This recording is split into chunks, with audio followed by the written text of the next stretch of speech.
Hello and thank you so much for joining. This is King Vulture, and I'm going to be doing a playthrough of an Ogre campaign in Total War Warhammer 3. The reason for these videos is I've got a lot of experience in the first two games. The second one, I know off the top of my head, I've played over 1,000 hours, and I jumped into this game not only watching beforehand with all the other great content creators out there, but also playing myself the day it came out, and I've been playing it and enjoying it ever since.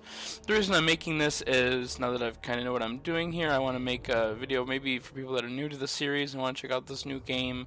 I just want to go over basic game mechanics, kind of how to play while hopefully being entertaining to you all, and maybe wanting to check it out yourself, or if not, at least join the playthrough. So once I click this new campaign button, we're going to get a cutscene to kind of get the story going, and then we'll check out the different factions and kind of talk about the game in more detail. So thank you so much. Sit back and enjoy the show.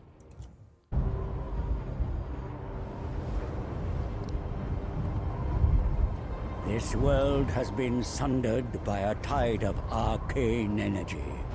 The winds of magic churned into a maelstrom.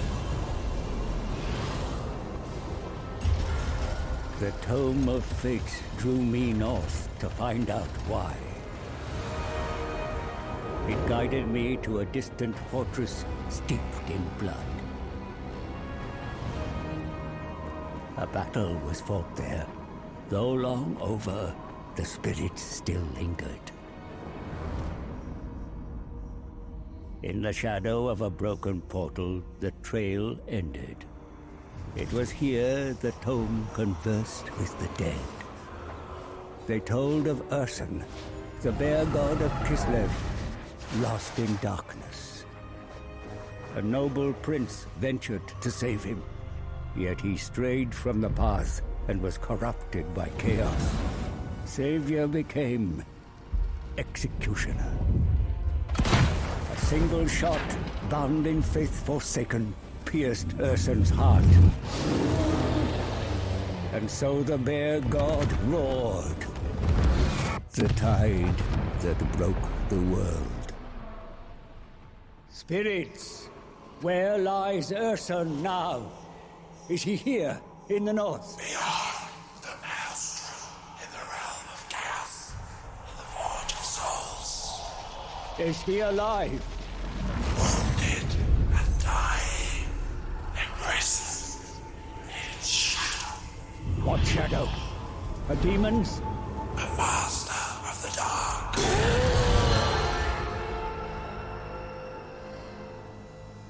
I knew who shackled the bear. Be'lakor.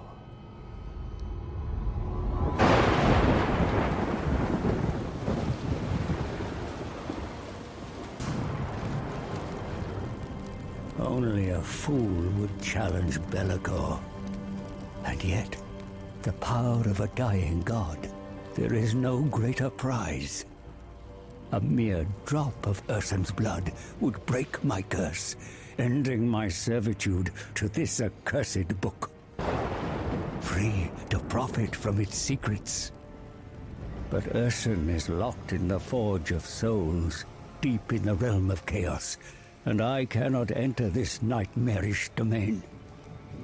All routes have been sealed by the maelstrom. There must be a way. The tome unveils a spell to summon a portal. One to bypass the maelstrom and create a door into chaos. Knowledge to bargain, for I need an ally. One who is tempted by the power of the god bear and can withstand the horrors within.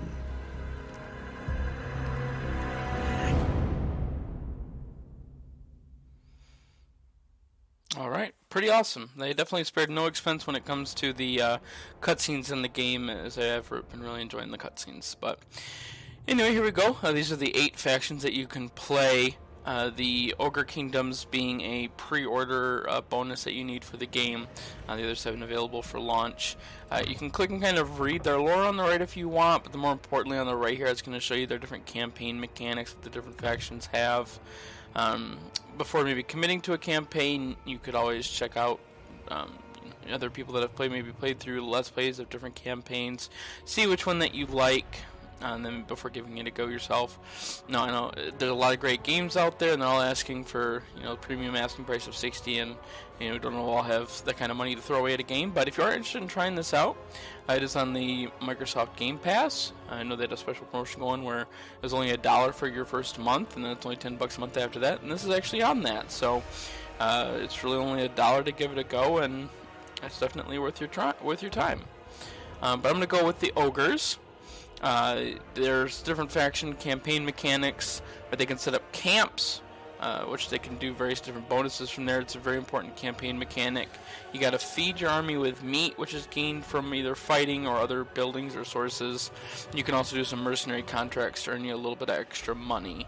But I'm going with the Ogres because I absolutely love them. This is based on like a tabletop miniature game, which I absolutely love playing. And I just absolutely love their play style and their models, and to see them brought to life here on the big screen really makes me excited to try them out. I've already given Grecius Goldtooth a bash, so I'm excited to try this handsome gentleman here, Scrag. He's a little bit faster across all of the campaign, which is really good, important. Hero capacity is how many of a specific type of hero you can have, so he really does incentivize you for having more butchers in your army, which are the spellcasters for the ogres. When you do recruit them, they're a little bit higher level, so you start with some more abilities.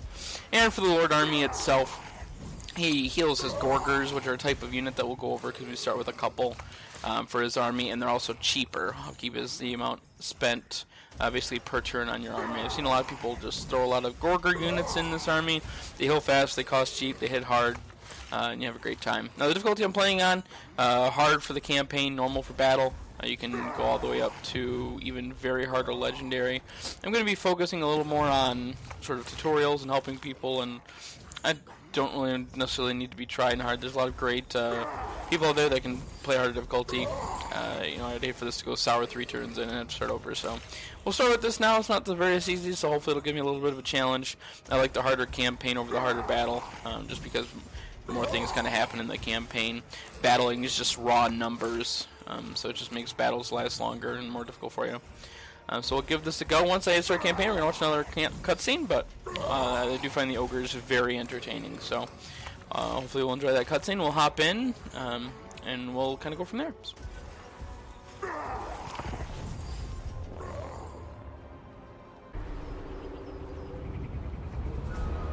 The ogres feast to honor Greasus the Over-Tyrant. Their appetites are ferocious. I must be wary. Time's up, wizard. No. Put him in the stew. Wait! Untold power can be harnessed from a dying god. Power? Ogres take what they want. What more power do we need? Oil the pot! Fresh meat! Please wait! The god is up there! You can't devour it! Quiet! A bear, you say? Sounds tasty. Shut up! A new meat. God flesh. Enough for you, your warriors, and your god, the Great Maw. I can smell it now. Roast god ribs. A feast like no other. You're no meat eater. What's in it for you? My book reveals a path to his deathbed. I will show you the way for one drop of Ursun's divine blood. One drop. But ogres get the rest. That is the deal.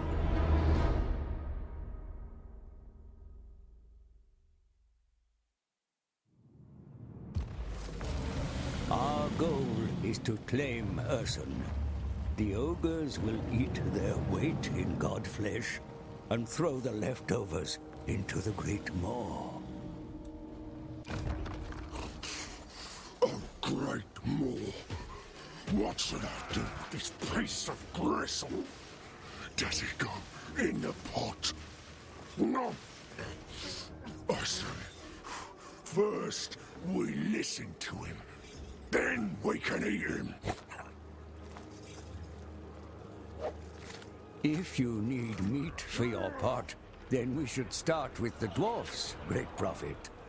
The Carracks will be tough to crack, but the haste is surely worth it. Further along the pass lie ruins. The Tome of Fates tells me that Skaven hide within. There isn't much flesh on the vermin, so you must slay plenty to fill the cauldron. And where the Grey Mountains end is the true treasure.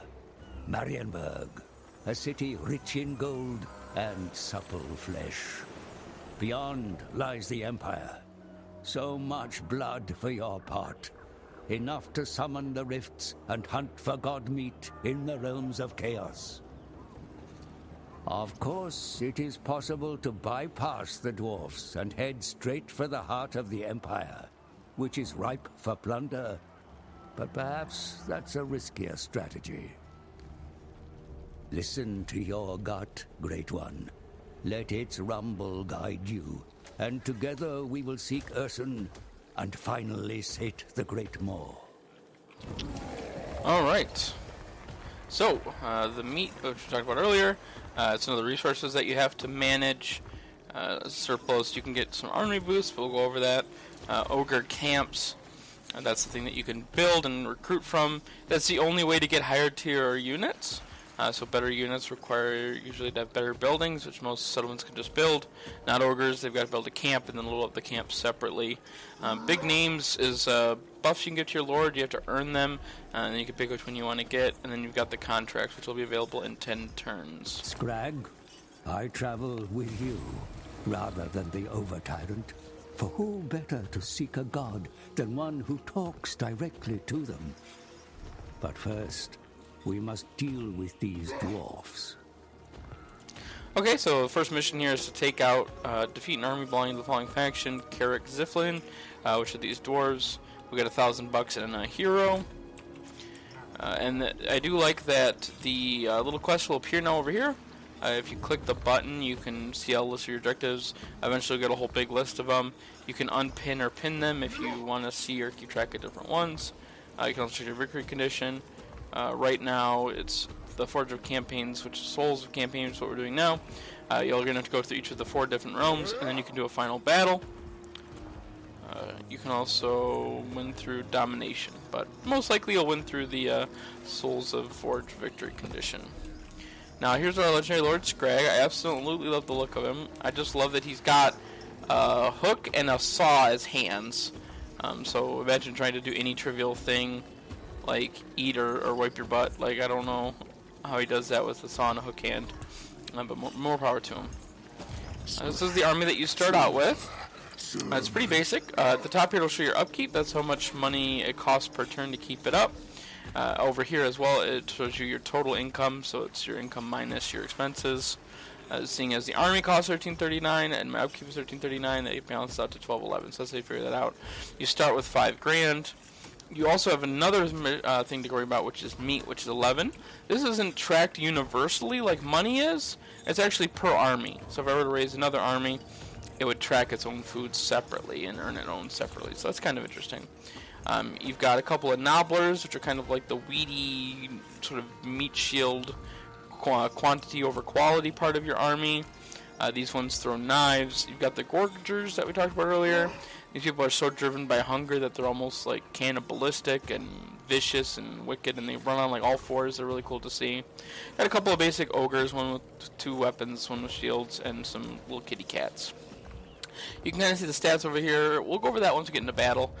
Basically, every faction, once you start out, you're going to be within attack range of a faction, so no matter when you play, usually you'll always go in and go for a fight. So let's just get started with the fight. So you can just left click to grab your lord, and then right click to move. If you're going to move over to engage a battle, your cursor will change from a pointer to a sword, letting you know you're going to engage in combat. It's going to move your little guy across. There he goes. Now they have the option to retreat or to stay still. They decided to stay still. I think it just depends. The first battle, usually they always stay, even though they don't stand a chance of beating us. Over on the left, ogres have this new thing where they can spend their meat for their army to make their army better. You can make them faster, hit harder, be bigger in general, which unit mass is a new sort of metric for this game. I'm not going to spend any of that early on. Food is really hard to come by really early on, and it's just such a stomp anyway. but if you feel like you need a little bit of help in battle, you can throw some meat in there. You can scout the terrain with this button down here that looks like a compass. It'll show you a little bit of the environment and where you can set up. You can auto-resolve the battle, meaning the computer will simulate it for you. It'll tell you decisive victory, casualties low, so you assumably won't lose a whole lot. You can retreat from the battle if you don't want to fight it. You can quick save just in case you mess up. You can do some help pages if you're confused or need additional explanation. But I want to get a look at the units, so let's do a fight battle. I want to kind of show them off because the animations are really fun, and it's Total War Warhammer, so we're here for the battles. Alright, so here we are deployed. Not quite, we're on the deployment phase. Since we have a wizard in our army, which is our legendary lord here, Scrag, we actually can balance the Winds of Magic. Now, Winds of Magic is what you use to cast spells in this game. The bottom number with the 10 is how much you have, and the top is the reserve. So you have like an initial amount, and then over the battle, you have like a reserve that'll slowly fill it up, kind of like an hourglass. So this pool will tip down, fill this bottom bit up, and then it'll eventually let you cast more spells. But eventually will run out. It'll let you channel it, so you can get a rest. It's a bit of a roll on how much you have. I'll channel. I don't know what I'm expecting here, but we'll see. Thankfully, we got a couple more to start out with. It'll move you to the deployment phase. If you don't have a wizard and you don't see that, that's okay. That just means that you don't have a wizard, so there's no point channeling spells because you can never cast any. So we've got a couple units that can deploy. Now we've got our deployment zone here outlined by these green bars. If you notice, some of these are already, outside of bounds here. That's all right. We don't need to call the referee. They've got this ability called Vanguard deployment is what's called in the game itself. I think it's called Vanguard deployment. There it is. Yeah. So it'll actually let you deploy outside of your deployment zone. So you can actually set up in the no man's land. Which is actually pretty useful. You can't set up in their deployment zone, but sometimes you can do some sneaky things like setting up behind them if you want.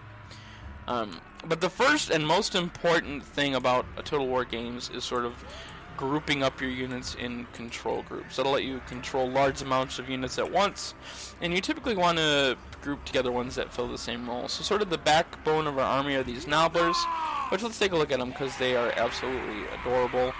They're very similar to goblins, although you'll sometimes hear them shout, not goblins. They've got little pans on their head, and they're very cute. They kind of help the ogres out. Sometimes they get eaten. But these are just our backbone spear infantry. So if you just click and drag, I want to select all three at once. You can do that, or you can click one, hold shift, and then click all the ones you want to. Once you've got them all selected, if you hit control, hold control, and then hit any number on your keyboard, it'll put them into a control group. So it's lock them all together, put them in one. Now, no matter where I am or what I have selected, if I hit one, it'll automatically select all of these units. It's crucial, especially when you get bigger battles, to be able to do that. So basically, any kind of similar role, I like to always group them together. So there are 3 Gorgers that we started out with that all Vanguard deployed. I don't want to have like some units that can Vanguard deploy and some not, all on the same hotkey. So we're going to group all these together since they all Vanguard deploy. Same with these guys. You could group these in here if you wanted to, but they're not really quite the same role. These are more of ranged infantry. These are like they're the same as the Nobblers. They got like little pelts, but they're like a skirmish ranged infantry. They throw knives. They're not quite as the same as these big beefy boys, which look very wicked and decked out with all kinds of bones and skulls. They're going to be really fun once they're actually on the move and charging because their animation looks really cool. So we're going to leave them kind of by themselves. They're kind of like a unit by themselves. Same with the Ogres. They don't Vanguard deploy, so they're going to kind of hang out with the Nobblers for a bit. We can see how the enemy is deployed. They've got their shielded warriors in the front on their deployment line. They've got the Lord behind them giving him a leadership buff. If you ever hold over your Lord or an enemy Lord, you'll see a circle. That's the aura for leadership that they provide to their troops. So you want to try to keep them grouped up. He works better, sort of an area buffer. And you've got some miners there on the flank. So I kind of want to match what he's got. I want the ogres to run into the shield dwarfs. The basic ogres, again, are just absolutely gorgeous. I love all the tattoos, the eye paint, the belly shields. You got the 2 clubs. You got the one-handed swords. They're just big and ready to rumble. And they're great. I absolutely love them. So we've got the ogres running in. They move really fast, so they're just going to get in there really quick. We'll have these guys lag behind. We're going to have these guys actually Vanguard deploy in the woods up here. If you see the little eyeball here, that means they're hidden, so the enemy can't see them. So the dwarves have no idea that there's, you know, a whole horde of, you know, four-legged cannibals ready to eat them, just right up in their face before they even know what to do.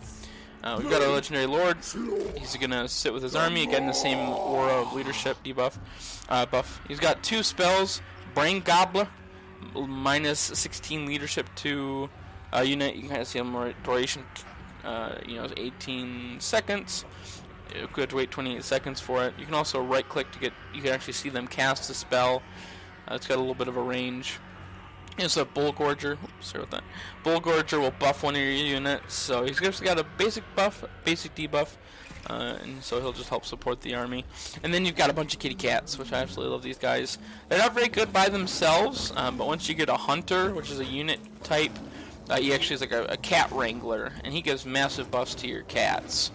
But yeah, they're just wicked little mountain tigers. Absolutely just love everything about them, as you can probably tell. But we're going to put those on the flank. Yeah, we're good to go. We're going to have everything charging forward. Oh, I gotta put these guys here too. Well, these guys are down in front. They're going to have these guys, you know, emerging when they need be, and then we'll have the cats running up too. So I'm actually going to put it in slow motion. So I'm going to select my ogres, and there's a couple things you can do. You can just click to attack, and they'll just kind of run forward, which is fine. You can also, if you right-click and drag, you can put them in formation. So I kind of want to keep them in formation. I don't really want them to charge both units at the same time. Same with the goblins. I'm going to hit one, and I'll put them in formation. Now, I don't really remember where I've just put those ogres, and I kind of want to see where they're going to end up. So if you hold space, not only can you pull up all of the information on the right here, so you can kind of toggle the UI to how you like it, but it actually shows right here where the ogres are going to end up. So I want them to fall in right behind, kind of support them as they hit. So it's just holding space to do that. I want the Gorgers to move up, staying hidden in the woods. I want Scrag to keep running up with his guys. The Noblers have already started throwing their spears. And we're going to have the cats run up here. Now, I'm going to pause here for a quick second. A couple of buttons on the bottom, nothing really you're going to use too often. This is just if they're going to run or not. That's usually if you double click or hit R. Most people just double click. They'll usually always be on. It does tire your troops, but if you're not going anywhere in a hurry, you can just walk them.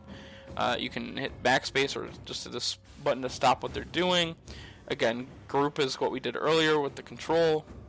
Toggle guard mode means they won't chase anyone down. We don't necessarily want that on a couple of our units, so I'll just select the ones using control, which I don't really want to guard, and I'll unleash them, so if people start to run and flee and the morale breaks, these guys will give chase. I feel like for a front line like these Nowlers, I'll keep guard mode on. That way they won't chase and they'll kind of keep their formation better. You can kind of mess with the set formation button. You need to have like a bunch more units set up to be able to mess with that. You really don't need to. I don't think I've ever really messed with those formations too much. You can also force your units to withdraw. So there's a couple other things. Thankfully we won't have to worry about most of it too much. But let's just get this battle going. The ogres are already quickly moving forward. Their legs are a lot quicker than the goblins. I'm going to set these guys to skirmish, so if they ever try to get too close, they're going to get engaged in combat. If you hit K on the keyboard, it'll get rid of the HUD, and you can just watch the cinematics. So I'm just going to charge these guys in, and we're just going to watch all these ogres smashing all the dwarves. You've got the Nobblers throwing knives. I'm going to pull the cats in to flank those. And hit K again, just so we can kind of see our unit cards. I'm going to have Scrag run in and fight their lord. And I'll throw a debuff too on one of their leaders. I'm going to have the Gorgers run around the flanks. Nobblers are just going to kind of hang out. Again, you don't really have to think too hard in the opening battle. I'm going to buff some of the ogres too. And here are the Gorgers. They're just kind of menacingly walking on all four throughout the woods. They're way too long, there won't be much left of the army to fight. So let's get charging in. They've already started to run.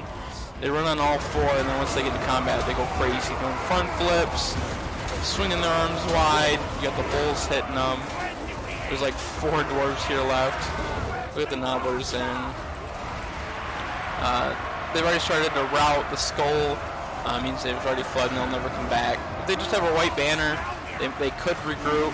I'm going to put the cats and the Nobblers on them, keep them pinned down. Their lord ended up losing enough leadership where he's running away.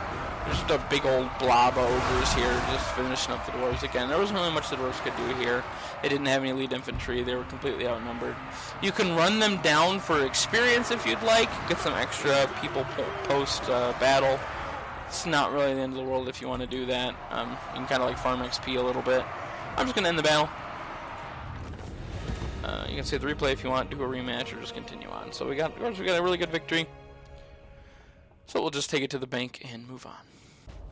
Alright, so we've defeated the battle. At the end, it'll show you how many kills each of your units got.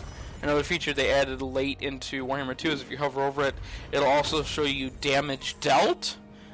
So if, like, these 2 kills could have been, you know, goblins, or they could have been giants. You don't really know. But damage dealt will tell you how much they've typically done over the battle, and they went ahead and went even more in depth. And if it was a multiplayer battle, how much they would have done in damage worth of money to the opponent. So a lot of good statistics. Again, you can just kind of look and say bigger numbers better. But I like having more information about that. We got 2 food for winning. We got $200. We got 1,000 experience. So that's all the rewards. We only lost 3 people. Captured 92. You get to decide what to do with the captives. Now, each of these decisions is different for each different faction. So we can ransom them, and they'll give us $228. We can process them into meat, which will give us food, or we can replenish our units. Each of these will be different. Of course, if you're playing like humans, they're not going to turn people into meat. That's very much an ogre thing, especially with the ogre mechanic. I actually like the meat a lot. It's a big percentage of meat that we'll need, and like I said, it's hard to come by. We're not really too beat up. And $228 isn't really a whole lot of money. So we'll process some into meat. There we go. Chop. Completed our quest. We get $1,000 added to our treasury. And we get another butcher beast. We also get what's known as followers in this game. Very similar to other Total War games in the past if you've ever played that. This gives us +4 for Nalbar units if we recruit any. It's showing us that we killed one of the dwarves. And you can see a little thing in the back there.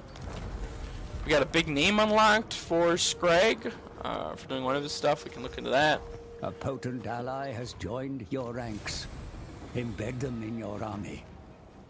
Thank you, book guy. And so it wants us to basically... Heroes are a unit where... To crack open those dwarf holes, you'll need more clubs. Best call upon some fresh meat. Okay, before I was so rudely interrupted. Heroes are a special type of unit. They can actually live on the campaign map, just like your lord. And they can do activities to enemy settlements, the enemy armies. They can do a bunch of stuff on the campaign map. You can kind of see down here what they can do.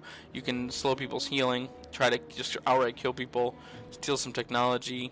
For him just being there, it lowers kind of corruption, which is a mechanic for the other like demon factions that you'll see that they'll try to put on you.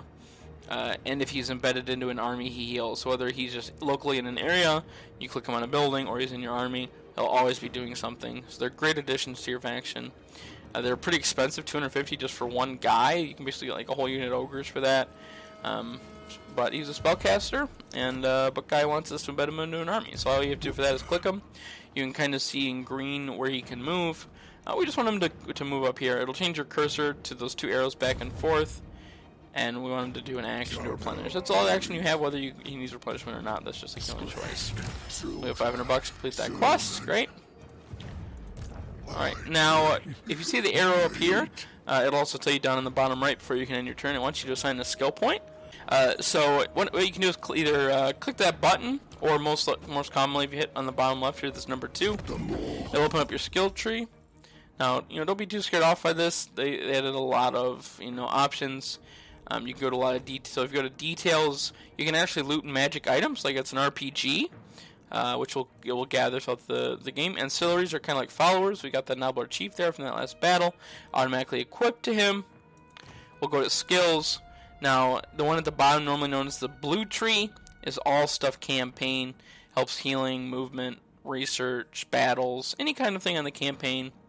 The red tree buffs your units. So these are buff ogres, nobblers, Mornfang cavalry, which don't have any of. Eventually it'll get down into, gorgers and giants.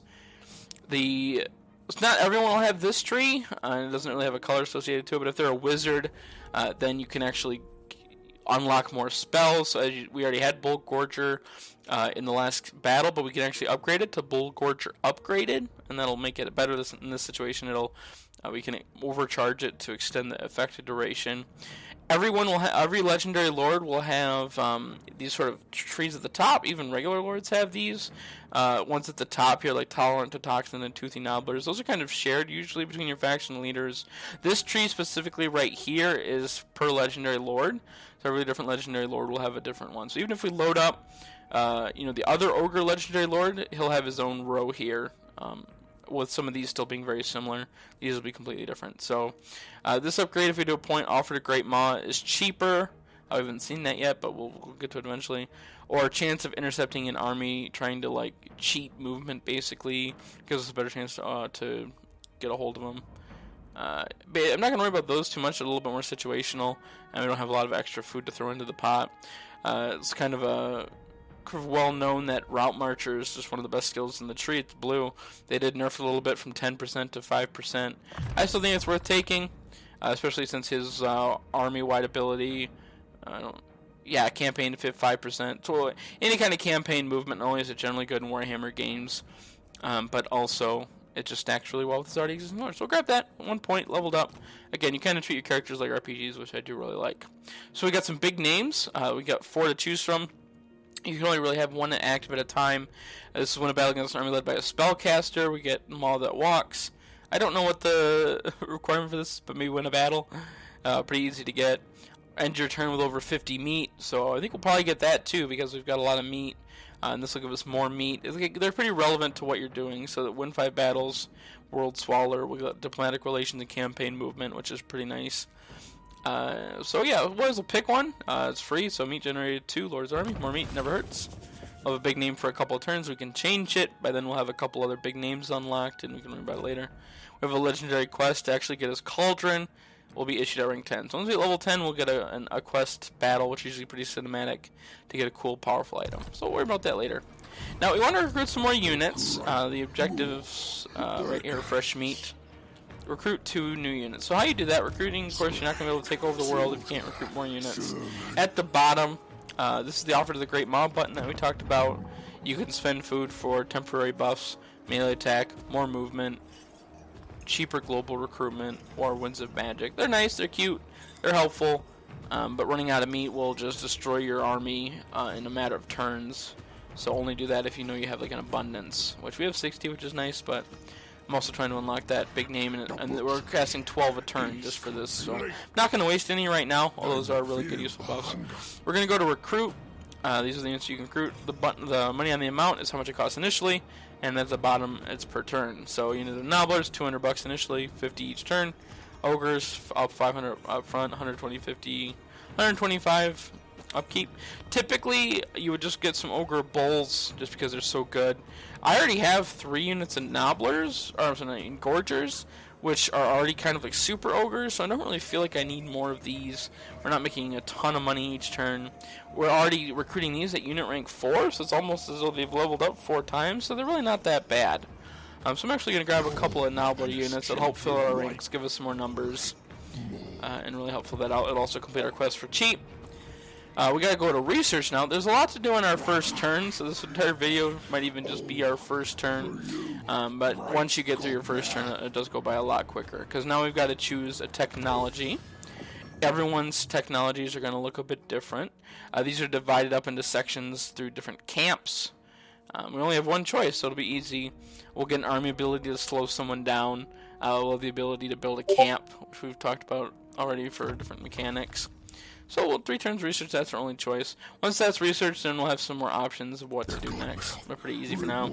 And don't think you're gonna like forget something and then, oh no, what if I fall behind? The bottom right here in the end, the button on the bottom right here will always tell you if you need to do something. You can of course like skip this or turn off these notifications, but even I just like to use them in case you miss something. So building upgrade available. Reminded me we haven't even looked at our town yet, Gristle Valley. So if we left click on our town, we can see this is our town. It's part of the Southern Grey Mountains province. The main territory is actually this town all the way at the end. We're one of the smaller towns next to one of the other smaller towns. So we're trying to. You want to kind of complete a set. It's almost like a Monopoly set, where once you get like Park Place Monopoly, you'll get what's known as a commandment down here. which lets you do a powerful effect that will affect all of your territories in this region. So that's usually you want to try to complete all of the sets of these as much as possible. We can upgrade this building from tier 1 to tier 2. It's our main settlement chain. It'll unlock better buildings, higher tier buildings, more slots for buildings. It's usually really good. So we'll just do that since the game wants us to. And yeah, one last thing I want to check before we end our turn. The button right here with the hand holding the scroll is diplomacy. It'll let you talk with all the factions that you've met, see if you can do anything with them. One of my favorite new mechanics for this game is the quick deal. If you hit quick deal, you can see all the different options that you can have with diplomacy with different nations, and just how likely they are to accept it at any given time. So rather than like clicking through each faction and seeing what they'll do, you can do this little quick deal and really see. So no one wants to do non-aggression, they're all negative. No one wants to do trade, they're all negative. No one wants to do any of these because they're all negative. And the dwarves don't want peace. So apparently no one wants to hang out with me. I don't know why. It's not like I talk about eating people 100% of the time. But yeah, so we've fought a battle, we recruited units, we've got a hero, we've done a research. Absolutely crazy busy turn. So let's just end it. Move on to turn 2.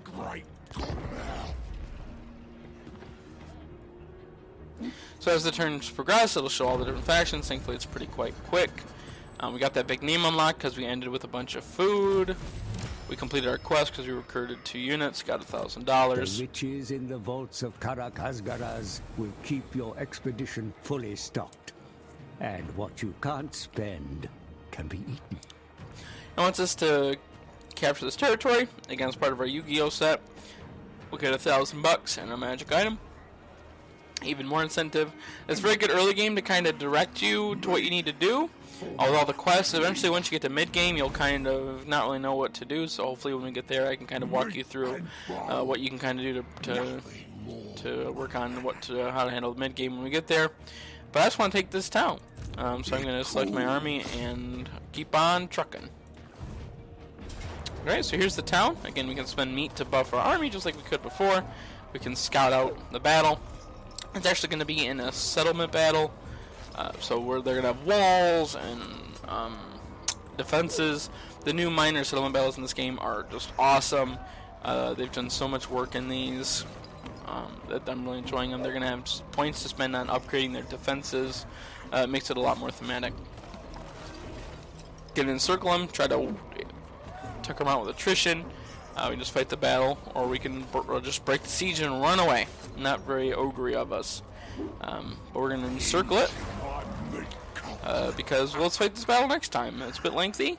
Looks like it's about 30 plus minutes, so hopefully we'll chunk it down a little bit. We'll see what you guys think of the video.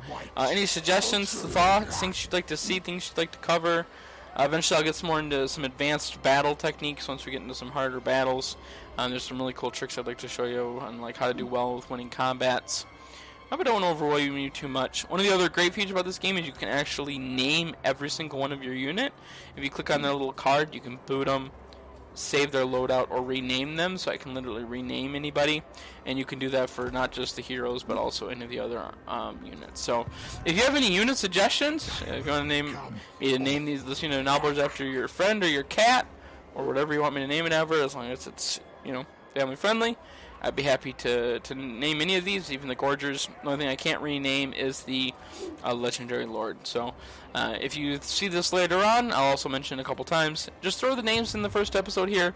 That way it's kind of like an all-in-one place for me to look, see what kind of name suggestions that you have. And we'll hopefully upgrade these, get some fun names, and kind of watch them grow and go along. Hopefully you really enjoyed it. My first crack here at a Let's Play. I'll continue along here next time. I want to get your guys' feedback. And thank you so much for watching, and have a great day. Toodles.